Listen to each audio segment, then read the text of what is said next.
Students, in our next type, we have expressions where the factors are going to be slightly challenging. Now observe, if you have x square minus a square, we know that x square minus a square, the factors are x plus a into x minus a.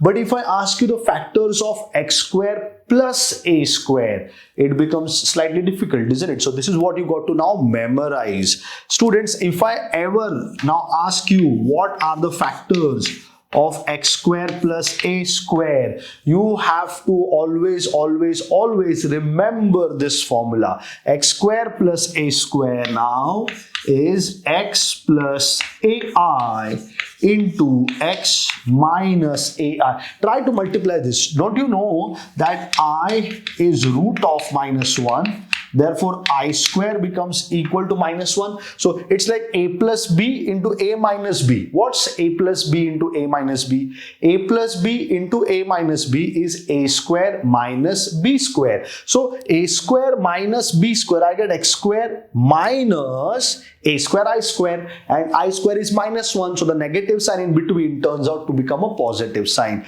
So always remember that x square plus a square is x plus ai into x minus ai.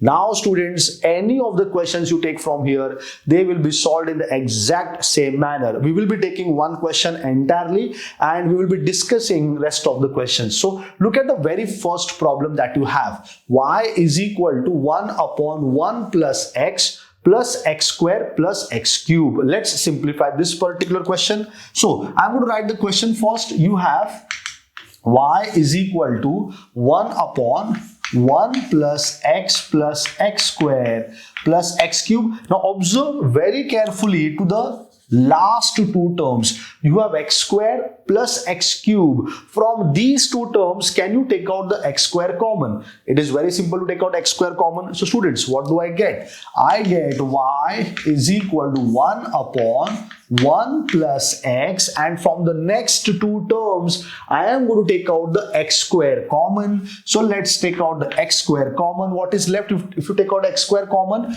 you will be left with 1 plus x. Now from here also, this 1 plus x, I can take out a 1 common, isn't it? If nothing is common, 1 is always common. So now you can see there is 1 plus x and 1 plus x. This term is common. So the next step, I'm going to write y is equal to 1 upon, you get 1 plus x into 1 plus x is taken out common into 1 plus x square. This is as good as 1 upon x plus 1 into x square plus 1. There is no harm in interchanging the terms if it is a plus b. So a plus b can definitely be written as b plus a. So I have written 1 plus x as x plus 1 and 1 plus x square as x square plus 1. Now can you observe, students, this x plus 1 is definitely a linear factor, and the x square plus 1 looks like x square plus a square. So its answer is going to be x plus ai into x minus ai. Now a square is 1, so a becomes 1. A square is 1, isn't it? So that means a is also going to become 1. So I get x plus I and x minus I. So I have this 1 upon x plus 1 into x plus I into x minus I. There is nothing present in the numerator. That means x is to 0 is present. And in the denominator, if you observe, your power is x cube, isn't it? If you open the brackets, you will definitely get x cube. That means you can see that the power of the numerator is less than the power of the denominator. I can definitely proceed ahead with the method of partial fraction. So here I'm going to make use of the method of partial fraction. So let's say, consider the expression that I have 1 upon x plus 1 into x plus I into x minus I as how many factors are involved? 3 factors are involved, so you get 3 constants. So I write a upon x plus 1 plus b upon x plus I plus c upon x minus I. You know how to take the LCM, isn't it? So this a multiplies with x plus I and x minus I. A is going to get multiplied with x plus I and x minus I. Then students, b multiplies with x plus 1 and x minus I, and finally students the C multiplies with x plus 1 and x plus I, and the denominator is definitely going to be x plus 1 into x plus I into x minus I. This will cancel with the left hand side. So I'm going to write my equation now directly. You have already seen how this entire process happens, isn't it? So I'm going to jump on to the first equation straight away from here. So A multiplies with the two terms over here. So A multiplies with x plus I into x minus I, then plus B multiplies with what? B multiplies with x plus 1 and x minus I, and finally students C multiplies with x plus 1 into x plus I, x plus 1 into x plus I. This is going to be equal to 1. The denominator is going to be exactly same as the denominator on the left hand side. So the denominator cancels. So this is our first equation. Have you got this properly? Now we can proceed ahead with the factors. Who's the first factor? The first factor is x plus 1. So I'm going to put x plus 1 as 0. So let's put x plus 1 as 0. Therefore x is equal to minus 1 in your first equation. So let's take the first equation, and I'm going to put x plus 1 as 0. So x plus 1 becomes 0, b into 0, x plus 1 becomes 0, c into 0. X is taken as minus 1. So you put x as minus 1 here. You get a into minus 1 plus I, isn't it? X is taken as minus 1. Minus 1 plus I into minus 1 minus I, and then plus b into 0 plus c into 0 is equal to, the right hand side is 1. So students, now this again looks like a plus b into a minus b. So a plus b into a minus b is a square minus 1 square. So that's 1 minus of b square minus of I square. But I know I square is minus 1. Minus of I square becomes plus 1. So it's 1 plus 1 equal to 1. So students, a comes out to be 1 upon 2. Very simple, isn't it? This is a plus b into a minus b. Remember, a plus b into a minus b is a square minus b square. A is minus 1 here. Its square becomes plus 1. Minus sign in between, and then b square. B is I, its square is I square is minus 1, and in between there is a negative sign. So minus and minus becomes plus, you get plus 1, so 1 plus 1 became 2, so A has come 1 upon 2. I'm going to call this as the first relation. Now, that was my first factor, that was x plus 1 equal to 0. Who's the second factor? The second factor is x plus I. So let's now put x plus I equal to 0. That's my second factor. Now if x plus I is taken as 0, what is x taken as? It is taken as minus I. So I'm going to substitute this in equation first. So I've got x plus I as 0. So x plus I is 0. A multiplies with 0. I write a into 0 plus b into, what is x taken as, students? It is taken as minus I. So that's minus I plus 1, or I write 1 minus I, and then x is taken as minus I and minus I, you get minus 2i, then plus c multiplies with, again students, you have taken x plus I as what? X plus I is taken as 0, so c into 0 becomes equal to 1. So from here, what is the value of b? A into 0, c into 0, they vanish from there. The value of b comes 1 upon 1 minus I and minus 2i. So I can write a negative sign here and write 2i, isn't it?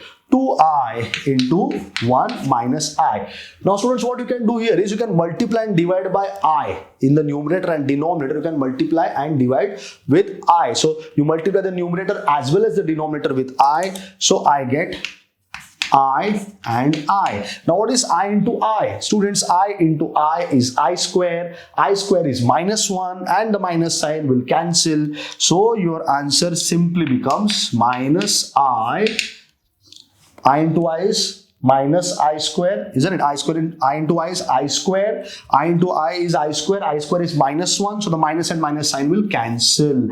Is that part understood? The negative sign from the numerator and I into I square became minus 1. The negative sign in the denominator will cancel. So you are left with 2 into 1 minus I. So that's the value of B, students. That's the value of B. So I'm going to call this as my second relation. And now let's finally take the third one. So what's the third one? Third one is, the third factor is x minus I. So now I'm going to put x minus I as 0.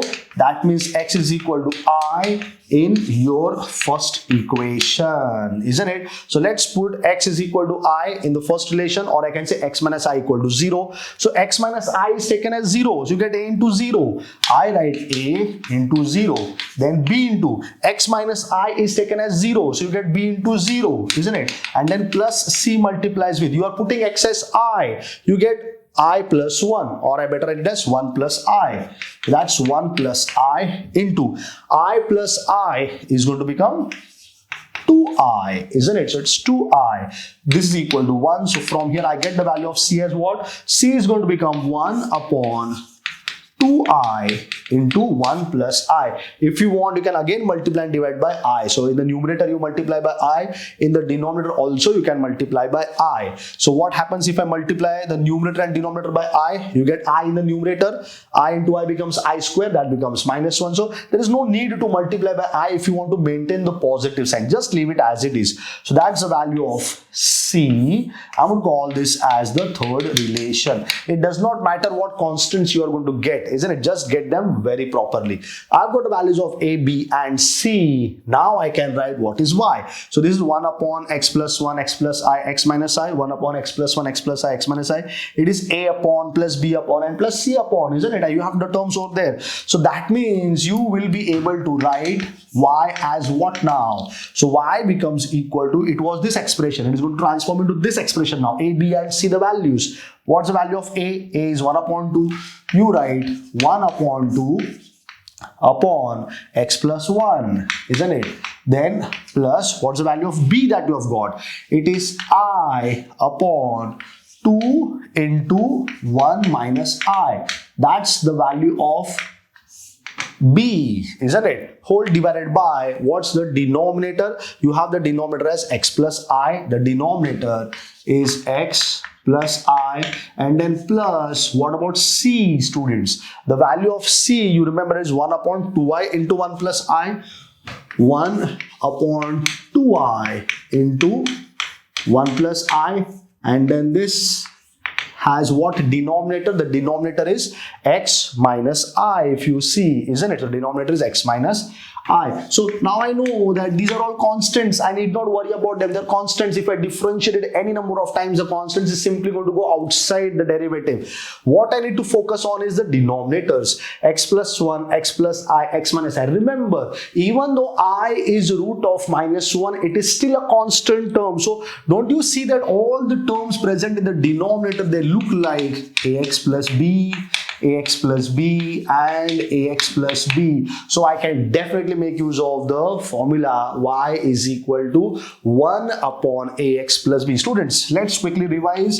If y is 1 upon ax plus b, what can you say about yn? It is minus 1 raised to n factorial a raised to n upon ax plus b raised to n plus 1. So let's very quickly get the nth order derivative over here. So therefore, the nth order derivative of our expression is going to be yn is equal to, what about the first term? 1 upon 2 is what? It's a constant term. So 1 upon 2 is a constant term, and you can write your answer over here. It is 1 upon ax plus b. A is 1, b is 1. So wherever you see a, you put 1. Wherever you see b, you can again put 1. Your answer is minus 1 raised to n factorial. A is 1, so 1 raised to n upon x plus 1 raised to n plus 1. That's my answer for the nth derivative of the first term. Let's take the second term. You take the constant out first. It is I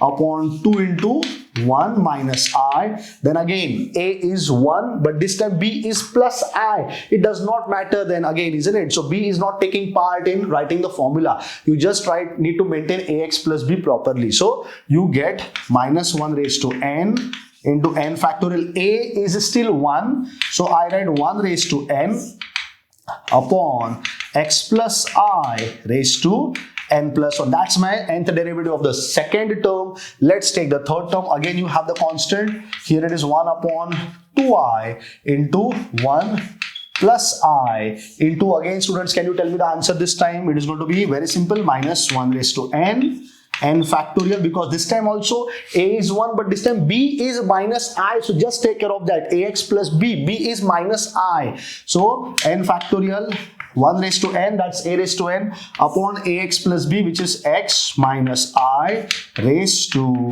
n plus 1. This is going to be the answer for the very first expression, students. So I hope now you can realize that the major part, the most important part of the solution is getting the partial fraction, the values of a, b and c, isn't it? Once you have the constants, then using the nth order derivative is just a formula application. You need to know the formula very properly. If you know the formula, you can easily get the answer. It is just a one-step solution that's remaining, isn't it? So students, you focus, you emphasize more on the partial fraction part. So this was all about this particular question. We are going to discuss the rest of the questions now. So let's proceed ahead.